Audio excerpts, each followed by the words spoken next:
I don't know about you, but I think about death a lot. When is it going to happen? Where is it going to happen? Death is always around us, and we can't escape it.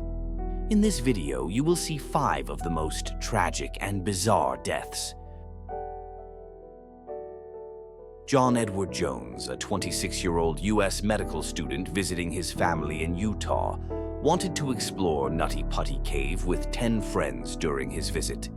Jones was an adventurous and experienced caver with extensive expertise in exploring underground tunnels. The cave attracts thousands of people every year, and Jones and his friends were intrigued by it.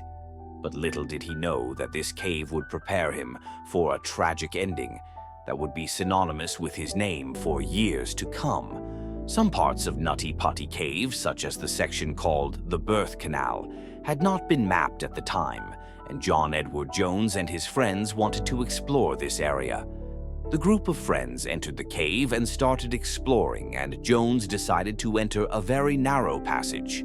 Entering upside down into a passage that was 25 centimeters wide and 45 centimeters high, Jones realized as soon as he entered that he had made a big mistake.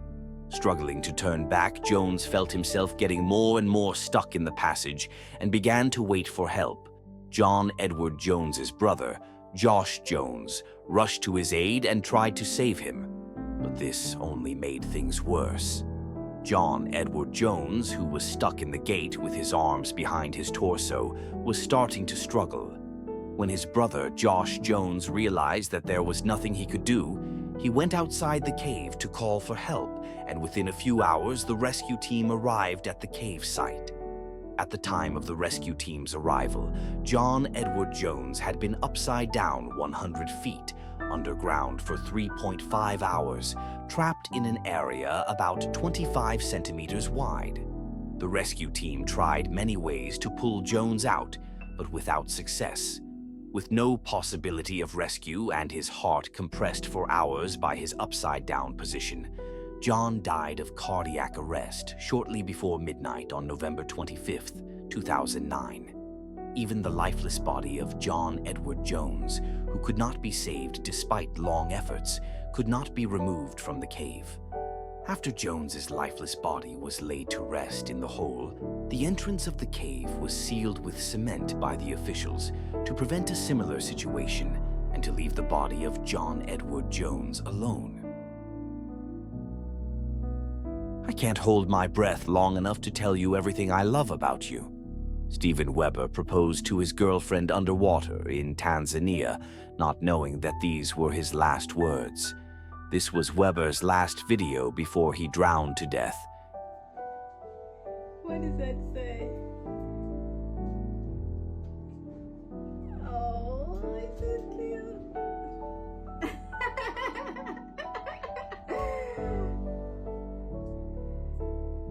What?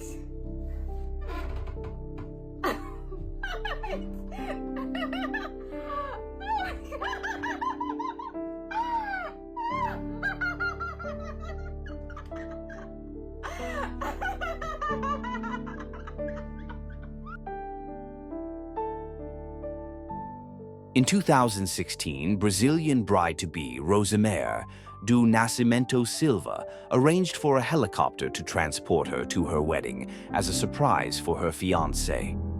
Tragically, the helicopter crashed en route, with footage capturing her final moments alive.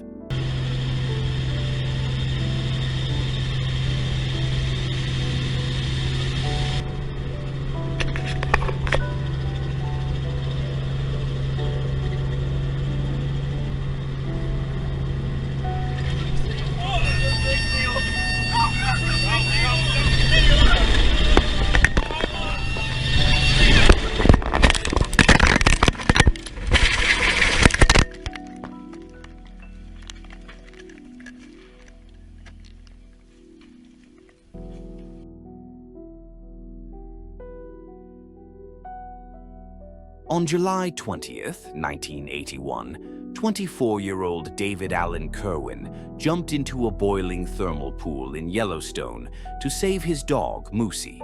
He was pulled out by a friend, but he had already gone blind, and his skin was peeling off. Kerwin suffered third-degree burns over his entire body and died the next morning. Moosey did not survive either.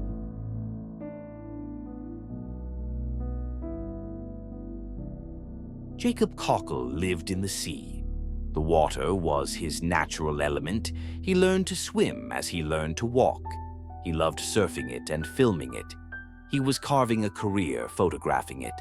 But Jacob also lived on the edge. Age 28, he was on the cusp of achieving his dreams, but he stayed in the water for one last shot. Jacob Cockle died in the sea. The vortex in Haley Harbor only appeared a few times a year. It was a quirk of Victorian engineering, devised to stop the harbor silting up. Water would be stored in a pool at high tide, and once the tide had retreated, released back into the harbor to wash away the sand. The water would get into the pool through a tunnel beneath a quay, but sometimes the tide would come back in faster than the water could pass through the tunnel. This would create the whirlpool. The swift, swirling vortex appealed to Jacob's adventurous spirit and enticed him in. Ignoring the warning signs placed around the sluice, he would swim with the whirlpool and film it. Jacob posted the videos on YouTube, where they were watched millions of times, making him hundreds of pounds. The videos are beautiful and hypnotic. They are also terrifying.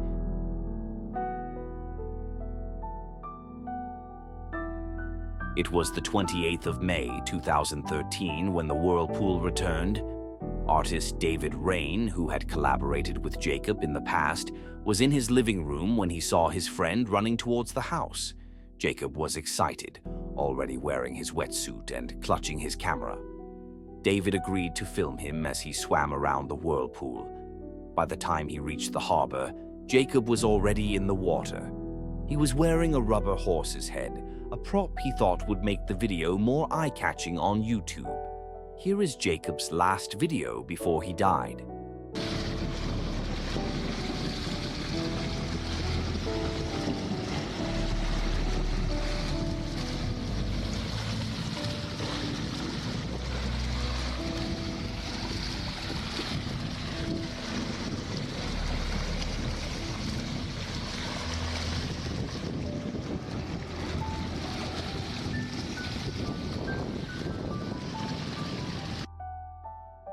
We have come to the end of our video. For more such videos, don't forget to like, subscribe, and share your opinions in the comments.